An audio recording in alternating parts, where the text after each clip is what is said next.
수요일 아침 새벽 예배 오신 여러분들을 주의 이름으로 축복하고 환영합니다. 먼저 기도하심으로 시작하겠습니다.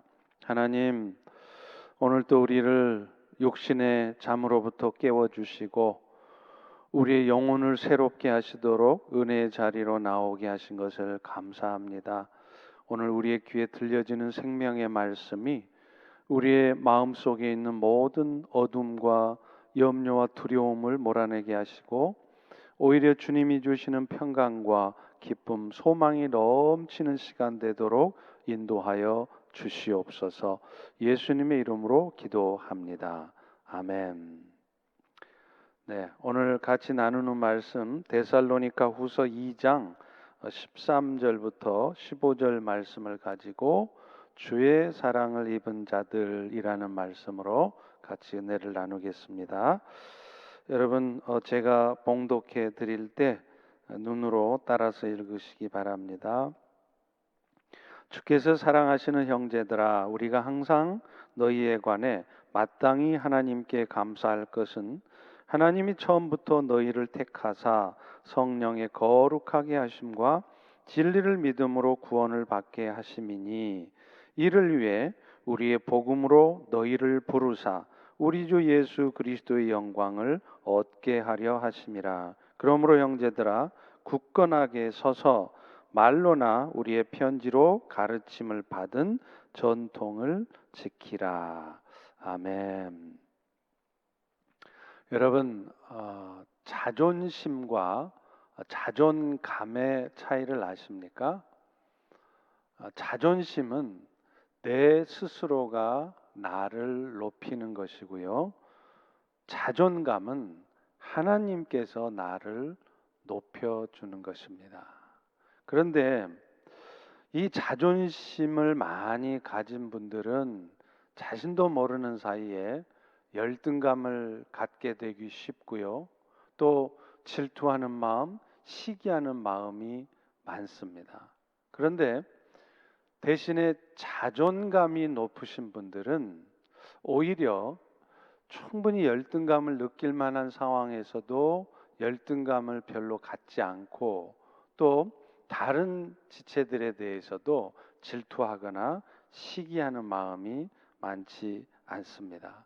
이것은 마치 부모의 사랑을 많이 받고 자란 아이들은 열등감을 갖거나 질투하거나 시기하는 마음을 많이 갖지 않는데, 부모의 사랑을 많이 받고 자라지 못한 그런 자녀들은 늘 마음속에 열등감이 있고 그래서 쉽게 질투하는 마음, 시기하는 마음을 갖게 되는 것과 같습니다. 그렇기 때문에 오늘 우리 그리스도인들도 세상에서 자존심이 아닌 자존감을 갖고 살아갈 수 있기 위해서는 가장 먼저 우리가 얼마나 주의 사랑을 많이 받은 자인가를 늘 기억하며 살아야 한다는 것입니다. 그래서 오늘 본문에서도 사도 바울은 먼저 데살로니가 교인들을 향해서 너희가 얼마나 주의 사랑을 받은 자인가를 말합니다. 우리 13절을 함께 보십니다. 주께서 사랑하시는 형제들아, 우리가 항상 너희에 관해 하나님께 감사하는 것은 하나님이 처음부터 너희를 택하시고 성령의 거룩하게 하심, 또 진리를 믿음으로 구원을 받게 하셨다. 이렇게 말하고 있는 것이죠. 그러니까 데살로니가 교인들이 또 오늘 우리가 하나님의 사랑을 많이 입은 자인 것은 가장 먼저는요, 우리가 처음부터 하나님의 택함을 받은 자였다는 것입니다. 시작부터가 우리의 존재 자체가 다르다는 것이죠. 그래서 성령을 통해서 하나님은 우리를 거룩하게 해주셨고 또 우리 스스로의 노력이나 의지가 아니라 하나님의 은혜로 진리이신 예수 그리스도를 믿음으로 구원을 얻게 하셨다는 것입니다. 요한복음 3장 5절에서도 이렇게 말합니다. 사람이 물과 성령으로 거듭나지 않으면 하나님 나라에 들어갈 수 없다.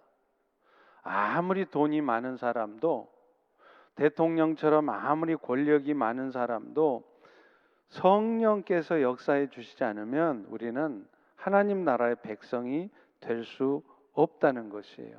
그런데 오늘 우리가 정말 주의 사랑을 입고 복받은 자인 것은 무엇보다도 성령께서 우리를 거듭나게 해주셔서, 처음 육으로 태어났다가 이제 영으로 다시 태어나게 해주셔서 우리를 거룩한 자다, 또 하나님 나라의 백성이다, 이렇게 삼아 주셨다는 것입니다. 그러니 우리가 이 땅에 살면서 가장 감사하고 항상 잊지 않아야 될 은혜가 바로 이 은혜죠. 예수 잘 믿었더니 하나님이 세상 사는 일 잘 풀어주셔서 이렇게 잘 되었습니다가 아니라 이 땅의 삶을 마치고 우리가 살아야 될 그 영원한 삶을 살 수 있도록 성령을 통해 우리를 거듭나게 해주시고 또 우리로 하여금 거룩한 자가 되게 하신 것, 이것이 가장 감사한 일이어야 한다는 것입니다.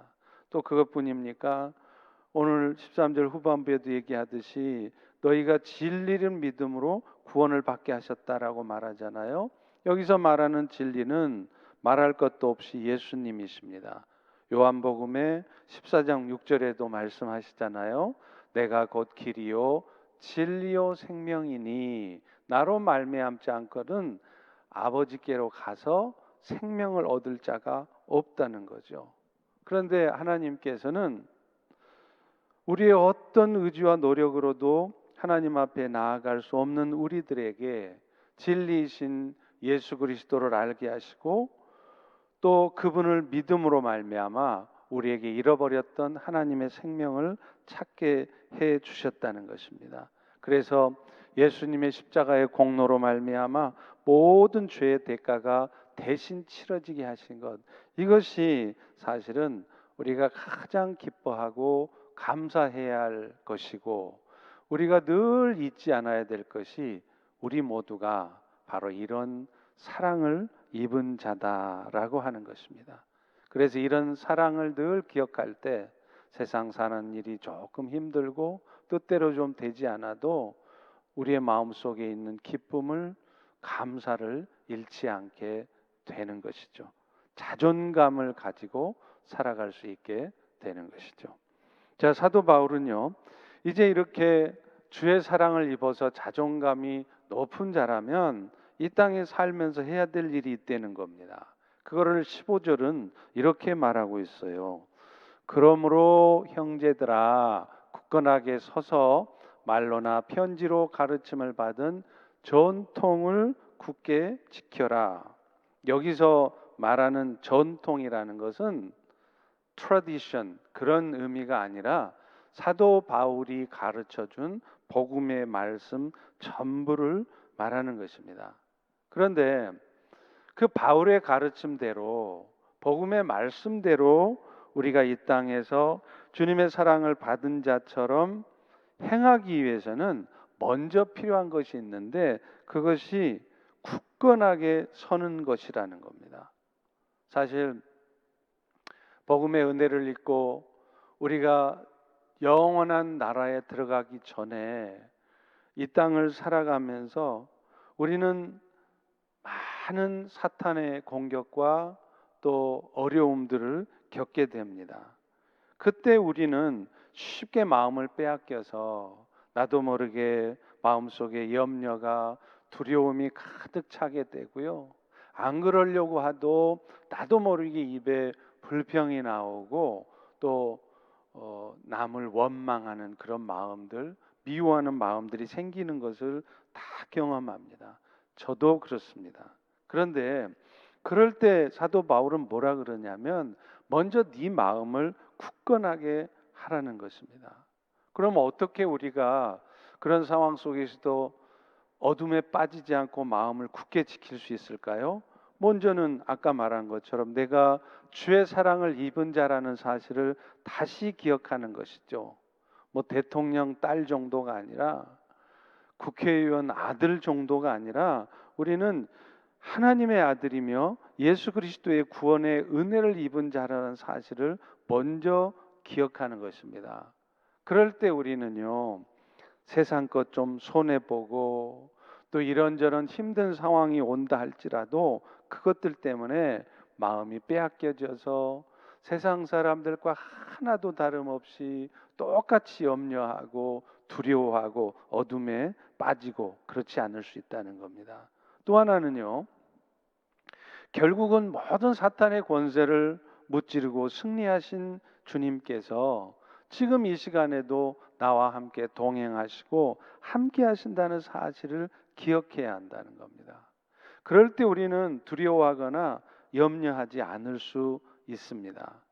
어떤 사탄의 역사가 나를 힘들게 하고 두렵게 할지라도 내 안에 계시는 주님께서는 이미 승리하셨기에 그 모든 사탄의 역사를 통해서 결국은 선하신 하나님의 뜻을 이루시고야 말 것이라는 이 사실을 굳게 믿고 붙들 때 우리는 마음을 굳게 할 수 있는 것이죠. 그러고 그렇게 마음을 굳게 하면 우리가 그 다음에 해야 될 일, 행동으로 나타내야 될 일은 결국 그 가르침 받은 말씀대로, 바울이 전했던 그 복음의 말씀대로 행하는 것입니다. 그 가르침을 받은 말씀이 구체적으로 무엇인가는 오늘 본문으로 읽진 않았지만 17절에 나와 있어요. 그게 뭐냐면 모든 선한 일과 말이라는 것입니다. 그러면 그 선한 일이라는 것은 무엇일까요? 뭐 이것저것 착한 짓 한 것, 그것도 포함되겠죠.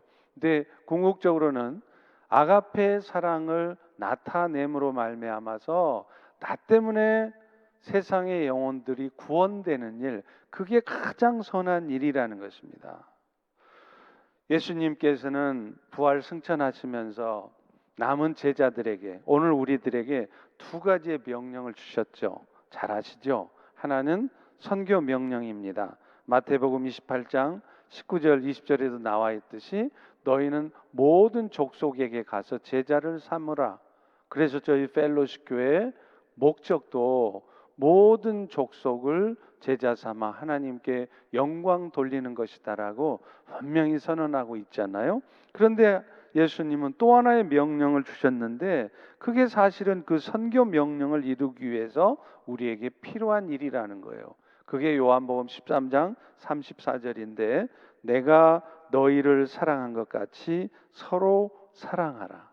다시 말하면 선교의 명령을 이루는 방법은 아가페의 사랑을 누리고 나타내고 전하는 것을 통해서 이루어진다는 것이죠. 이것을 우리에게 잘 그림처럼 보여주는 이야기가 에스겔서 47장에 나옵니다. 거기 보면 여호와의 천사가 에스겔 선지자를 데리고 가서 환상을 보여줘요. 그런데 그 환상의 내용이 뭐냐면 성전 문지방에서 흘러나오는 물이 흘러서 흐르더니 결국에는 모든 물고기가 죽어있는 사해, 죽음의 바다이죠. 그 사해를 적시더니 그 물이 사해에 들어가자마자 그 사해가 고기가 힘이 많은 살아있는 바다가 되게 했다는 겁니다. 그것뿐입니까?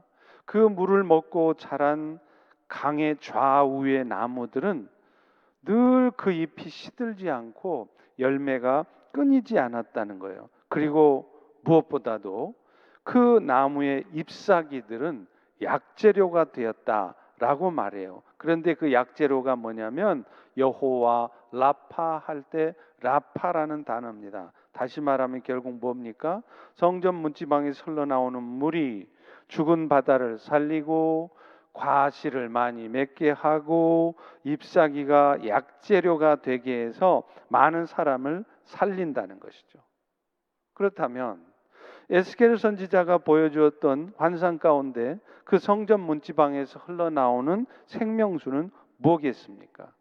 예수님은요, 이것을 요한복음 7장에서 우리 배에서 흘러나오는 생수의 강이라고 얘기를 해요. 그래서 요한복음 7장 38절에 보면 이렇게 말합니다. 나를 믿는 자는 성경의 이름같이 그 성경의 이름이 바로 에스겔서 47장의 말씀이죠. 그 배에서 생수의 강이 흘러나올 것이다. 그리고 그 생수의 강이라는 건 뭐겠습니까? 성령의 역사를 통해 나타나는 아가페의 사랑을 얘기하는 것이죠.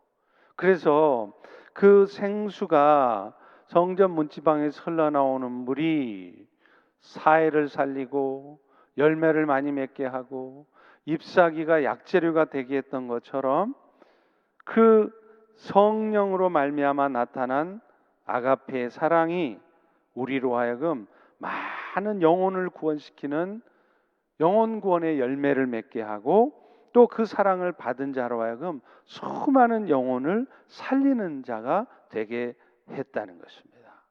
그리고 그 일들이 이루어지기 위해서도 사도 바울은 우리에게 필요한 것이 뭐냐면 우리의 말이 늘 믿음의 말, 아가페의 말이 되어야 된다라고 얘기를 해요. 그래서 우리는 말 습관을 많이 고쳐야 되는 것 같아요. 그게 뭐냐면 늘 습관적으로 실망하는 말, 낙심하는 말, 그런 말을 뱉어내는 것이 아니라 그게 자존감이 낮아서 그런 거거든요. 주의 사랑 입은 자라는 것을 놓치니까 그런 거거든요. 그런 분들 보면은요, 항상 말 뱉어내는 말을 보면 그분이 지금 얼마나 자존감이 있는지 없는지, 주의 사랑에 대해서 확신하고 있는지 아닌지를 금방 알 수 있어요. 겉으로는 정말 믿음 좋은 것 같고 참으로 헌신적인 것 같은데 사실은 자존감이 높지 않은 분들이 있습니다. 그런 경우는 어떤 사탄의 역사 앞에서도 쉽게 밀려버려요. 그래서 오늘 우리에게 필요한 게 뭐냐? 어떤 상황 속에서 실망하고 낙심하는 말이 아니라 사탄의 역사에 밀리지 않는 믿음의 말이 필요하다는 겁니다. 여러분, 소년 다윗이 골리앗과 싸울 때 어떻게 했습니까? 사무엘상 7장 45절에 보면 그는 이렇게 말해요. 골리앗아, 너는 칼과 창과 단창으로 나한테 오지만 나는 칼, 창, 단창 하나도 없어도 만군의 여호와의 이름으로 너한테 간다라고 얘기를 하지 않습니까? 그래서 결국 그는 칼과 창도 아니라 물맷돌 5개, 그것도 다 쓰지도 않고 한 개를 가지고 육척의 거구인 골리앗을 무찔러요. 그렇기 때문에 오늘 우리도요, 습관적으로 세상 살면서 직장 생활 혹시 비즈니스 하면서 오늘 하루도 여러분이 마음속에 다짐하셨으면 좋겠습니다. 내가 오늘 하루도 말해서 안 밀린다. 그래서 믿음의 말부터 늘 뱉어내리라. 상황이 좀 안 좋아도 믿음의 말을 먼저 뱉어내야 되겠다. 그렇게 결단해야 됩니다. 또요, 늘 비판하고 따져주는 말보다는 축복하는 말, 또 야단치고 책망하는 말보다는 격려하는 말이 필요하다는 겁니다. 실제로 칭찬은 고래도 춤추게 한다는 말 다 아시지 않습니까? 우리는 사실 그 사람 잘 되게 하려고, 올바르게 살게 하려고 우리 자식들도 또 주변의 연약한 지체들에게도 야단을 많이 치잖아요. 그게 왜 그러느냐면 사실은 우리가 기독교적인 그 cultural background가 아니라 이 유교적인 그런 분위기 속에서 자랐기 때문에 그래요. 그래서 자꾸 미운 자식 떡 하나 더 주고 이쁜 자식은 회초리 때린다고 자꾸 야단만 치고 책망을 많이 한다는 거예요. 물론 어떤 때는 따끔하게 잘못된 것을 가르치고 또 깨우칠 수 있도록 그렇게 해야 되겠죠. 그런데요, 성경 말씀을 보면 또 제 목회 경험으로 보면 그런 것보다는 늘 칭찬과 격려를 많이 할 때 오히려 사람들이 고쳐지고 회복되는 것을 저는 훨씬 더 많이 봐요. 여러분, 귀에 벌레가 들어가면 그 벌레 꺼내는 방법이 어떻게 하면 됩니까? 귀 바깥에서 조용히 빛을 비추면 되잖아요. 그러면 그 벌레가 알아서 나온다는 거예요. 그런데 자꾸만 우리는 핀셋을 가지고 여러 가지 도구를 동원해서 귀 안을 헤집어 놓으면 벌레는 잡을지 모르지만 귀가 망가뜨려진다는 것입니다. 그렇기 때문에 정말로 우리에게 필요한 말은 칭찬하고 덕을 세우는 말, 그래서 선한 일이 일어나게 해야 한다는 거죠. 말씀을 맺겠습니다. 제가 우연히 과테말라에 사역하신 어느 선교사님의 사역에 대해서 듣게 되었어요. 아시다시피 과테말라는 아동들에 대한 학대, 실종, 어뷰스 이런 게 참 많다고 그래요. 심각하답니다. 그런데 이 선교사님은 그 나라에서 고아원 같은 곳을 세워서 정말 생면부지에 피도 섞이지 않은 그 아이들 100여 명의 아이들을 돌보고 계셨어요. 제가 참 감동이 되더라고요. 그 아이들이 얼마나 그 선교사님을 사랑하는지, 아이들이 혹시 속상하거나 힘든 일이 있으면요, 그 선교사님을 찾아와서 푹 안기는 거예요. 그걸 보면 뭘 알 수 있을까요? 그만큼 그 선교사님이 그 아이들을 위해서 늘 사랑해주고 축복의 말을 많이 해주고 그랬다는 증거가 아니겠습니까?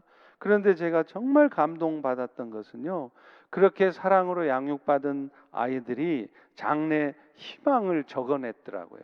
그런데 그 희망이 뭔 줄 아세요? 하나같이 저는 이 다음에 커서 어른이 되면 선교사님처럼 어렵고 소외된 아이들을 돕는 일을 하고 싶습니다. 이렇게 적고 있더라는 겁니다. 마치 아가페 사랑을 맛본 사람들이 사람을 고치고 살려내는 잎사귀, 약재료가 되는 듯이 말이죠. 오늘 이 아침에, 오늘 하루도 주님이 얼마나 우리를 사랑하고 계신지를 먼저 기억하면서 말에나 일에나 늘 그리스도의 사랑을 나타내고, 그래서 칭찬과 축복과 격려의 말을 많이 하는 오늘 하루 되기를 소망합니다. 우리 스크린을 보면서 오늘 주신 말씀을 생각하고 같이 함께 기도할 텐데요. 그렇습니다. 주님, 우리가 늘 부정적인 말을 먼저 뱉어내기보다는 믿음의 말을 먼저 뱉어내는 사람 되게 하시고, 또 주께서 이루시고 주님의 때에 나타나실 것을 믿는 가운데 항상 선한 일에 집중하게 하옵소서. 또 말에도 있어서도 책망의 말보다는 격려의 말, 칭찬하는 말을 더 많이 하는 습관이 생기게 하십시오. 그리고 마지막으로 우리 펠로십 교회 모든 성도들이 미셔널 라이프를 살아감으로 말미암아 그 과테말라 선교사님처럼 사람들의 영혼을 구원하고 세워내는 그런 미셔널 처치가 되게 하옵소서. 우리 이런 기도 제목을 가지고 통성으로 같이 기도하고 마치겠습니다. 할렐루야. 아버지 하나님, 오늘 또 이 아침에 우리에게 말씀해 주시니 참 감사합니다. 항상 우리는 부정적인 말을 뱉어대는 것이 습관이 되어 있습니다. 남을 칭찬하고 격려하기보다는 그의 영혼을 온전하게 새롭게 한다는 뜻이긴 하지만 늘 책망의 말, 비판하는 말을 많이 했던 것을 기억합니다. 아버지 하나님, 다시 한번 우리가 주님의 사랑을 입은 자인 것을 먼저 기억할 때 믿음의 말을 뱉어내는 우리 성도들이 다 되게 도와주시옵소서. 어떤 상황 속에서도 부정적인 결과가 뻔히 보이는 상황조차도 늘 주께서 일하실 것을, 주께서 이루실 것을 믿는 가운데 선한 일에 흔들림 없이 집중하는 우리 모두가 되기를 원합니다. 아버지 하나님, 말에 있어서도 책망의 말이 아니라 격려의 말 많이 하게 해주십시오. 칭찬하는 말을 더 많이 하는 습관들이 우리 펠로십 교회 모든 성도들이 생기게 도와주시옵소서. 그래서 우리 펠로십 교회가 모든 성도들이 미셔널 라이프를 살아감으로 말미암아 우리 과테말라 선교사님처럼 영혼을 구원하고 살려내는 그런 미셔널 처치가 될 수 있도록 하나님 축복하여 주시옵소서. 오늘 하루의 삶도 온전히 주께 의탁하오니 주여 주의 뜻을 이루어 주시옵소서. 예수님의 이름으로 기도합니다. 아멘. 네, 각자 이어서 기도하시기를 바랍니다.